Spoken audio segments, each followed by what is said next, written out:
प्राणमय कोश से हम ये समझ सकते हैं कि प्राणमय कोश यानी प्राण का एक ऐसा खजाना जहाँ पर प्राण जो है वो मेन सोर्स है।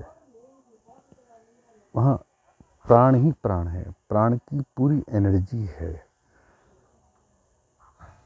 और ये प्राण को आप ऐसे समझें कि ये पंचभूतों का जो संसार है वो एक प्राण से निकला है। एक प्राण से ये 5 भूत उत्पन्न हुए हैं, एक सिस्टम से हुए हैं। और उस सिस्टम से एक प्राण 5 भागों में विभक्त हो गया। 5 उसके चरण हैं और पांचों उसके एक स्वरूप में बंधे हुए हैं। यानी जब वो 1 से 2 हुआ, दूसरे से तीसरा उत्पन्न हुआ, उस प्राण से तीसरे प्राण से चौथे प्राण की उत्पत्ति हुई, चौथे प्राण से 5वें प्राण की उत्पत्ति हुई, तब वो एक साथ ही रहे और एक साथ संगठित होकर, एक संघात होकर, जैसे परमाणुओं का संघात एक शरीर बनता है, छोटे छोटे सेल से, कोशिकाएं से इकट्ठे होकर एक संघात बनता है तो एक शरीर का निर्माण होता है। ऐसे ही प्राण से प्राण का सृजन हुआ, उस सृजन से भी दूसरा सृजन, तीसरा सृजन, चौथा सृजन, ऐसे फिर पांचों प्राण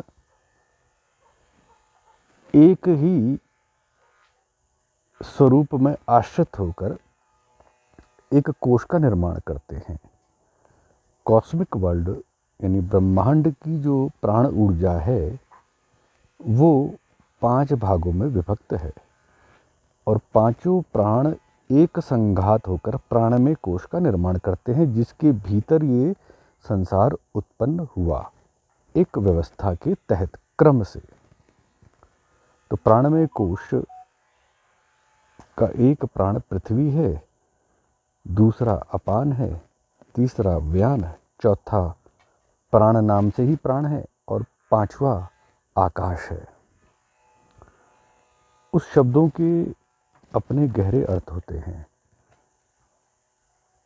वैसे 5 प्राण जो आकाश है उसका भौतिक स्वरूप प्राण में उदान है। इस तरह से ये 5 प्राण हैं और पृथ्वी का भौतिक स्वरूप प्राण में समान है। तो समान, अपान, व्यान, प्राण और उदान। तो सबसे निचले स्तर का जो ऊर्जा है वो समान ना कहते हुए उसे पृथ्वी कहा गया है, और जो उच्च स्तर के जो प्राण उदान है उसको उदान न कहकर आकाश कहा गया है।